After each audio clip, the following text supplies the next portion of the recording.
Selamat pagi semuanya, saya Alisa Fatmanabita Yahya, dan saya akan menyampaikan presentasi dengan topik bahasa, persahabatan, dan kehidupan sosial.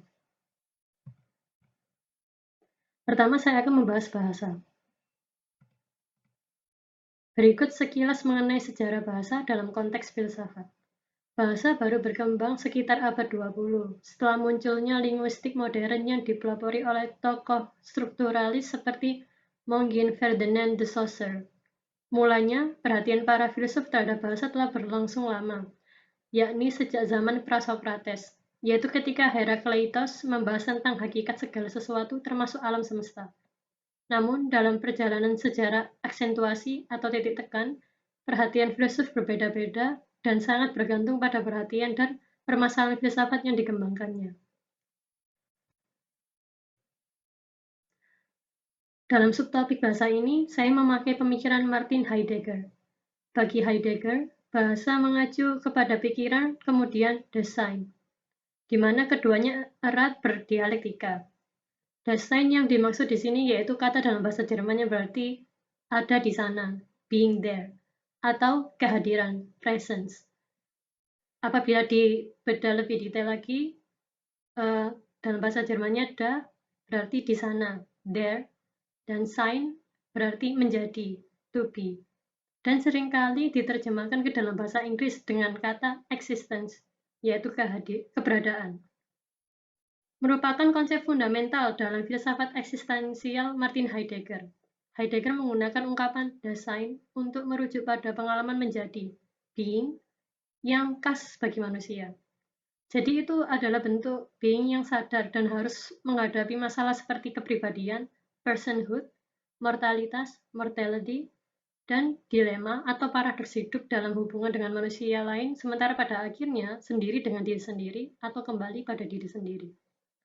Dalam karyanya Being and Time, Heidegger merumuskan manusia sebagai Seine das Redet, atau manusia adalah ada yang bercakap.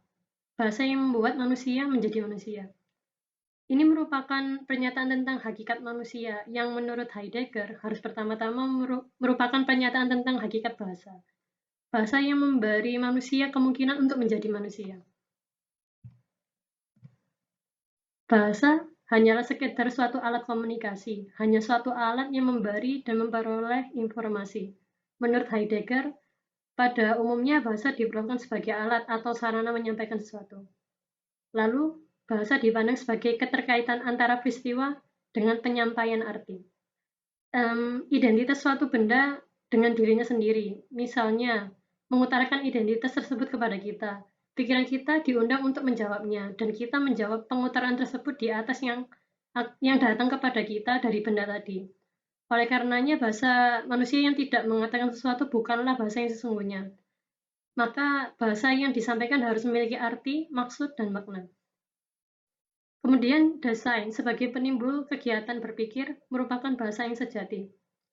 Kegiatan berpikir sebagai jawaban terhadap kata suara desain, mencari kata ungkapannya yang tepat sehingga desain dapat menjadi bahasa, dan selanjutnya dikomunikasikan.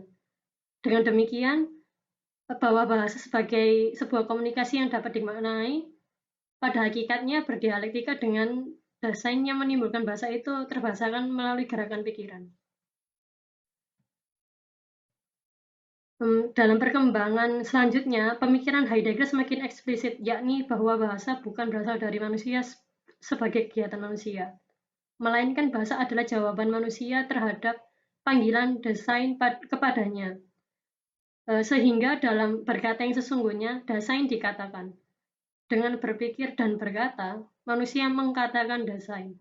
Dan baru di dalam pengkataan inilah desain dapat tampil dan tampak. Lalu, bahasa adalah keterbukaan manusia terhadap desain. Perlu diingat bahwa desain yang sudah dijelaskan tadi yaitu konsep being yang fundamental menurut Heidegger, terkait dengan kepribadian, mortalitas, dan dilema.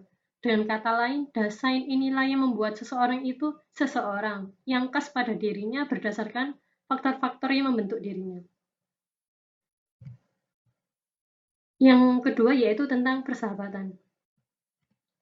Di sini sedikit penjelasan persahabatan menurut Plato dengan 3 konsepnya akan cinta. Plato memperkenalkan 3 konsep cinta, yaitu philia, eros, dan agape. Philia dan eros adalah jenis cinta yang masih berfokus pada kualitas orang yang dicintai. Philia adalah cinta antar saudara, teman, sahabat, rekan kerja, atau cinta terhadap orang-orang yang berasal dari bangsa maupun suku yang sama. Kemudian eros, biasanya terkait dengan cinta yang melibatkan nafsu seksual. Dan yang terakhir yaitu agape, yakni cinta yang tidak lagi berfokus pada keunggulan ataupun kehebatan orang yang dicintai, melainkan justru ingin mengembangkan orang yang dicintai untuk mempunyai keunggulan yang sebelumnya tidak ada. Dengan filsafatnya tentang cinta, yang memang menjadi dasar kokoh untuk persahabatan, Plato tetap tidak menjawab pertanyaan mengapa manusia bersahabat. Ia menjelaskan hakikat persahabatan, namun tidak menjelaskan alasan mengapa orang bersahabat. Selanjutnya, Aristoteles. Aristoteles memiliki penjelasan mengenai persahabatan lebih dalam. Menurut Aristoteles, ada 3 tipe persahabatan, yakni persahabatan berdasarkan kesenangan, pleasure, persahabatan berdasarkan kegunaan, utility, dan persahabatan berdasarkan kebaikan, virtue.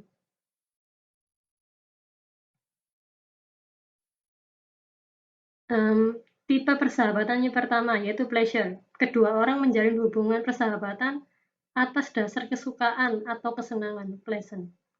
Jadi jenis persahabatan yang ini lebih sering terjadi pada orang yang lebih muda. Jenis hubungan ini sering terlihat di antara teman sekolah atau kuliah atau orang-orang yang berada di suatu tim atau kelompok yang sama. Sumber dari persahabatan semacam ini lebih bersifat emosional dan seringkali merupakan hubungan yang tidak berlangsung lama. Tidak ada masalah selama kedua pihak mendapatkan kesenangan melalui minat bersama pada sesuatu yang bersifat eksternal. Tetapi persahabatan ini berakhir cepat setelah selera atau preferensi setiap orangnya berubah. Selanjutnya, yaitu yang kedua, utility.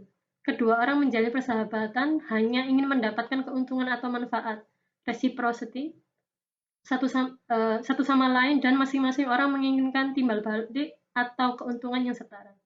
Contohnya yaitu seperti hubungan kerja atau bisnis. Jenis persahabatan ini mungkin bisa menikmati waktu yang dihabiskan bersama, tetapi begitu situasinya berubah, dinamika dan sifat persahabatan juga bisa berubah pula.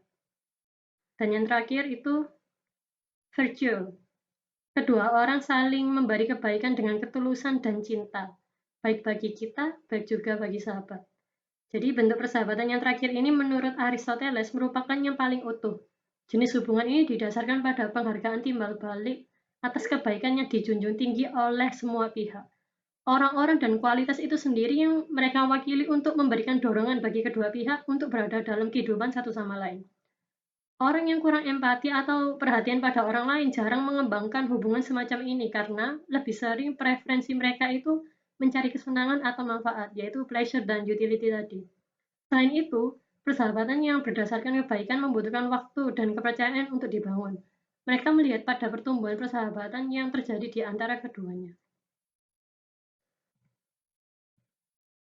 Persahabatan merupakan salah satu jenis keutamaan kebajikan yang tidak dapat dihindari dalam hidup.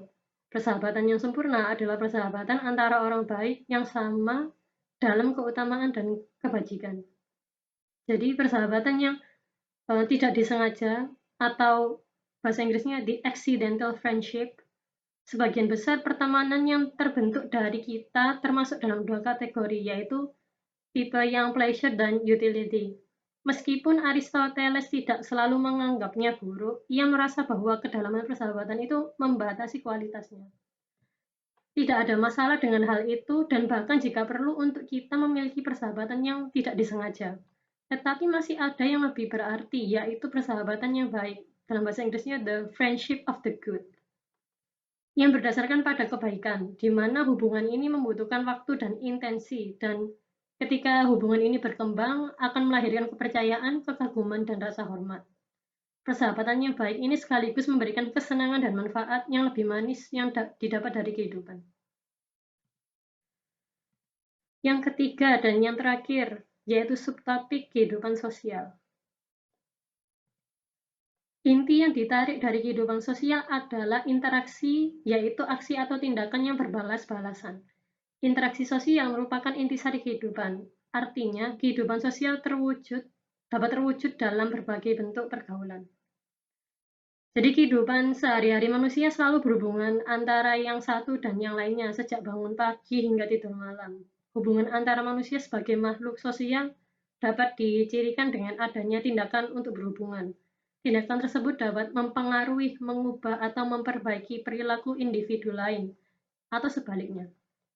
Tindakan tersebut dinamakan interaksi sosial. Interaksi sosial akan melakukan kegiatan hidup seseorang semakin bervariasi dan kompleks. Interaksi sosial adalah kunci dari semua kehidupan sosial.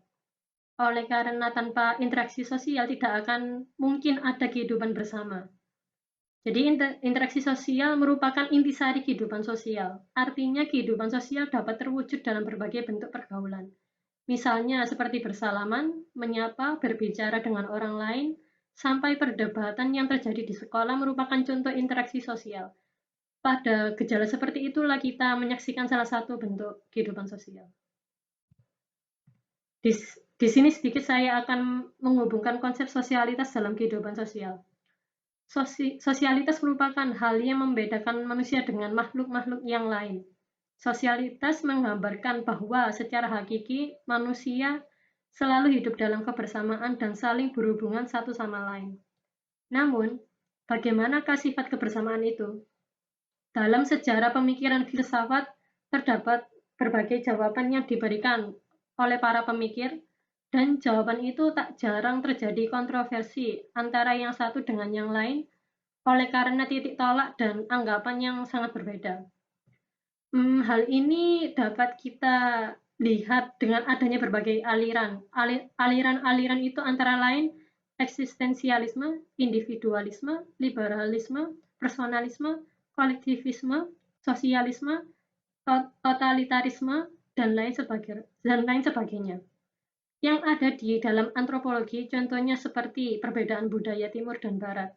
Seperti budaya yang mengutamakan kebaikan bersama yang bersifat kolektif bisa ditemukan di masyarakat Timur, dan budaya individualisme yang dijunjung tinggi oleh masyarakat Barat.